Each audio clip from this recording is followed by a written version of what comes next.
Got a cool video from the New Tourist. Says how they silenced him, Africa's last hope. You know, we live in the world of upside down, where nothing is what it seems. So whatever they're selling you on mainstream media, just remember. Now we all know post-pandemic, post-elections, post-whatever it is, declassified information. We're figuring out that, hey, we're being lied to by a lot. Today we can definitively say that the Gaddafi regime has come to an end. The world is a better place with Gaddafi gone. If you have studied African history, then you must have heard of Muammar Gaddafi, the famous Libyan revolutionist and politician. If not, then learn about him from this video. Muammar Mohammed Abu Munir al-Gaddafi, commonly known as Muammar Gaddafi, was a great African revolutionary leader, born on June 7, 1942 in Qasr Abu Hadi in Libya. Gaddafi led Libya for 42 years, that is from 1969 to 2011. It is good to note that his rule ended when he was captured and killed on October 20, 2011 after the Battle of Sirte. Many people attached his death to several causes or reasons, but in this video, you shall discover the real reason why he was killed. Gaddafi was captured by the National Transitional Council forces in Libya and was killed after several accusations. Looking at the number of reasons why Muhammad Gaddafi was killed, you might begin to wonder if this was because of excess dictatorship, and if it was, then you might also wonder the type of leadership such a dictator had. Before his death, Muammar Gaddafi went to take refuge in a large drainage pipe, accompanied by a good number of bodyguards. When the National Transitional Council fighters came, they opened fire, which saw the demise of the long-hunted Gaddafi. Here is the real reason why he was killed. As earlier mentioned, Gaddafi was killed after being accused of several actions, and attempts most especially his desire to put forth an African gold-backed currency, known as the gold dinar. According to credible and reliable sources, he was not killed for humanitarian purposes, but for power, oil, and money. Gaddafi suffered torture from the What's new, bro? Oil, power, money. Hello, America's coming knocking with some democracy. Western National Transitional Forces before finally giving up the ghost at the Battle of Sirte. If Gaddafi had succeeded to establish such a monetary system in Africa, the United States of America, Asia, and Europe would have been forced to buy oil and minerals in the African gold-backed currency, which would have tipped up sales. Gaddafi was strongly pushing this agenda via the African Union, especially when he was the chairman in 2009. The idea was greatly turned down by the Western powers because it will devalue their currencies and work negatively on their economies, and as a result they would have less or no control over African countries. In other words, Gaddafi's plans for Africa would have put an end to neocolonialism. NATO's plan to kill Gaddafi is the same as that of Iraqi leader Saddam Hussein. Saddam Hussein was assassinated by the US partly because he chose to sell his country's oil in the euro currency at the expense of the United States dollars. Now the United States was scared and skeptical about the instability the gold dinar will cause to its economy. Hussein's decision to sell oil in the euro was a blow to the United States, worsened by the proclamation that the dollar was the currency of the enemy. All these would have brought back another currency war, which in history was very common, especially in intra-Western and Middle East countries. According to the International Monetary Fund's report, Libya's central bank in 2011 possessed an estimated amount of 144 tons of gold in its vaults. Muhammad Gaddafi's plan was to introduce a gold-backed currency, which he previewed that all African and Muslim nations will adopt. Although he had this in mind,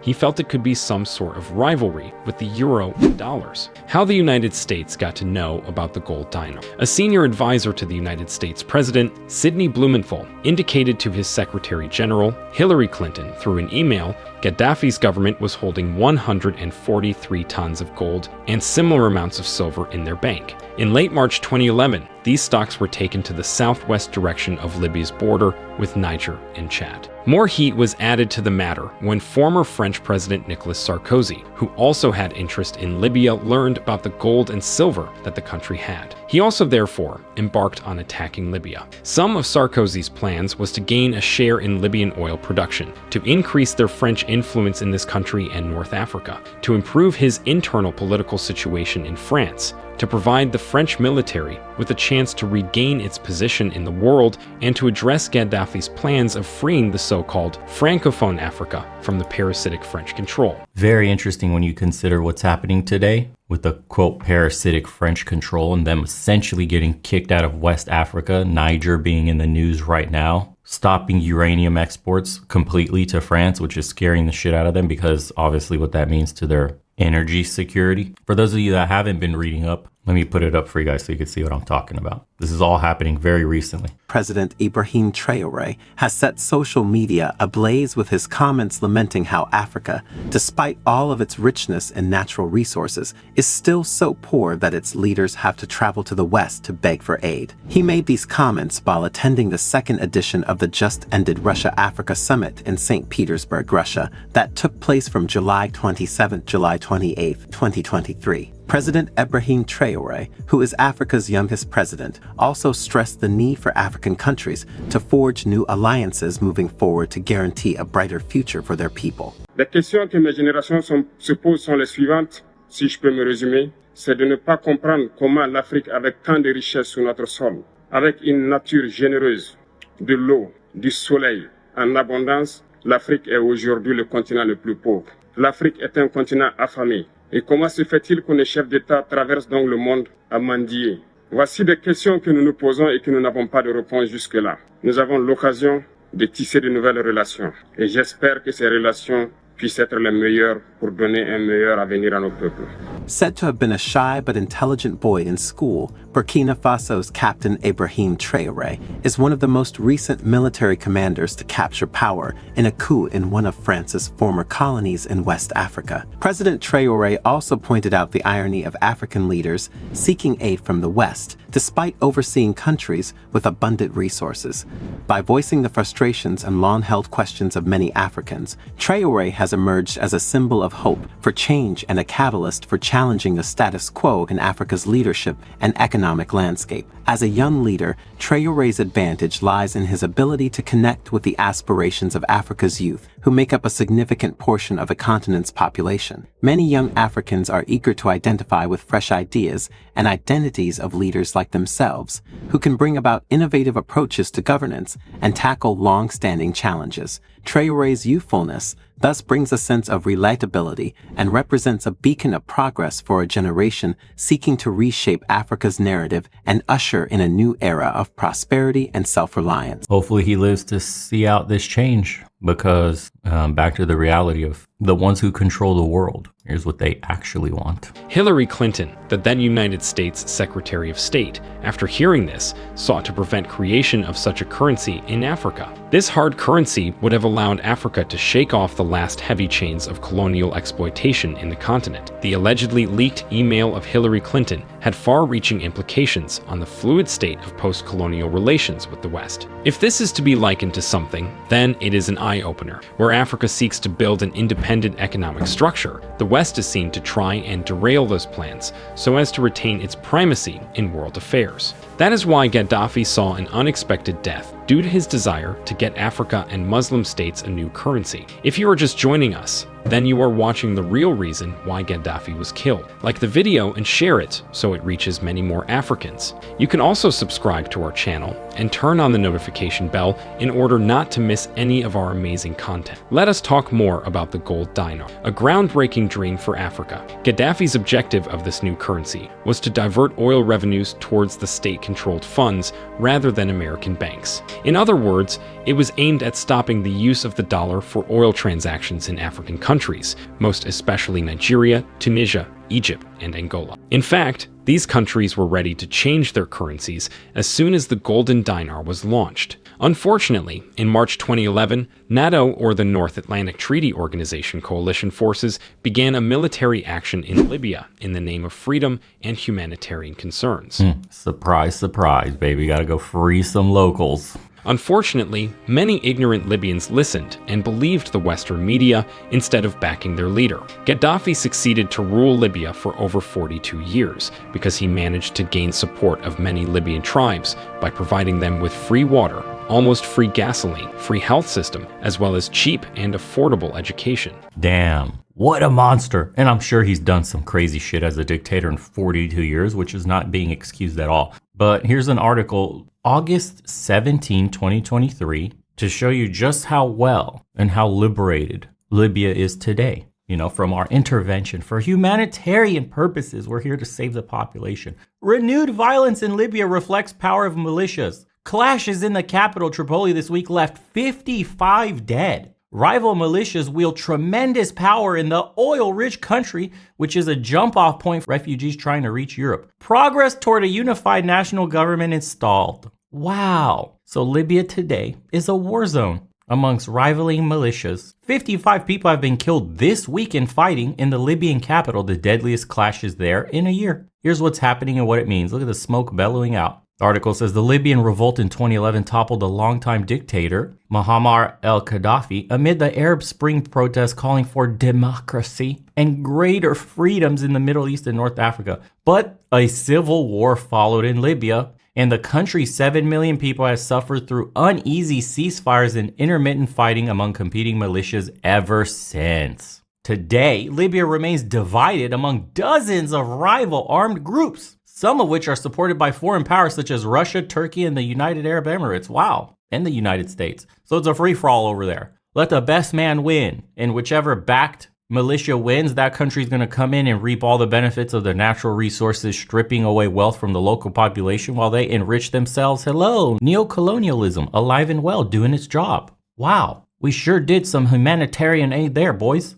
Let's continue. Gaddafi's death marked the end of an African dream. Muammar Gaddafi wanted to stay away from American influence in his oil transactions by using the golden dinar. He launched Fatal mistake. A project for this currency, and other African nations were ready to give him massive support. This was an African dream, but at the same time, it was going to be a nightmare for Western banking, which greatly benefits the USA and most European countries. The North Atlantic Treaty Organization's forces were involved in Gaddafi's capture, while the Libyan military were also on the ground to enhance defense. The NATO forces opened fire in a pipeline hideout where Gaddafi was seeking refuge, wounding him on the leg and back. According to one of the unnamed National Transitional Council fighters, one of Gaddafi's own loyalists also shot him, apparently to spare him from being captured. Few minutes later, as the fighting continued, Muammar Gaddafi was killed. Several videos related to his death were shown on television and circulated on the internet. The leader was killed alongside his son, Muhtassim Gaddafi, and they were buried a few days after their assassination. Let's look at other reasons that led to the killing of Muammar Gaddafi. Besides all what you have watched about why Muammar Gaddafi was killed, there are also points from credible media sources that facilitated this process. As a strong and very dynamic leader, loved by the people of Libya, there were some things Gaddafi did for the people, which were not pleasing in the eyes of his opponents.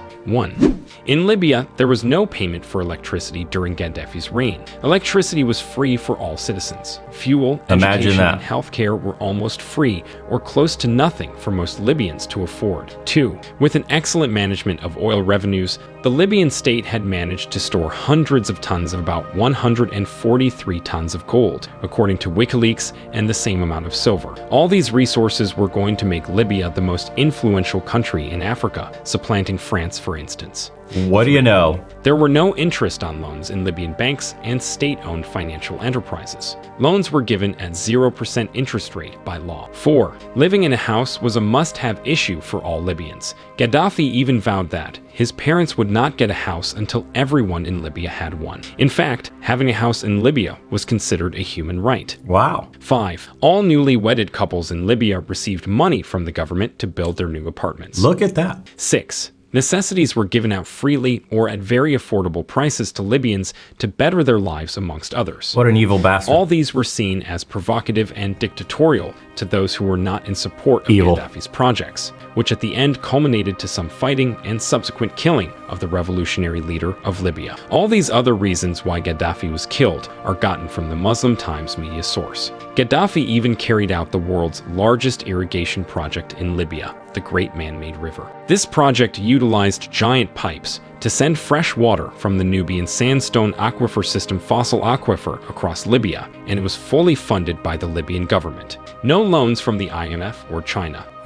Unfortunately, NATO forces intentionally and under strict orders destroyed this irrigation system, and even went further to destroy the factory where the pipes for this project were manufactured. I thought this was about humanitarianism and helping the population and democracy. Why would you take away their irrigation system? Why would you make water scarcity an issue? We're here to help them. God, man, honestly, the more you learn about the world, the more you want to hate the West. It's really hard to look at us as the good guys. Seriously, me being in Eastern Europe, I'm starting to hate seeing Western influence, Western companies, Western ideals creeping into society here. I'm seeing the same degenerate social value systems starting to creep their way into the youth here. I'm watching the degeneracy take place in the minds of the youth, and it's a sad sight to see. And when you accept money from the West, you're accepting a knife in the back. It's the beginning of the end for you. Slavery. They bring promise of riches, promise of freedom and democracy at the exchange of your soul. They take everything from you in return. For all the countries in Asia,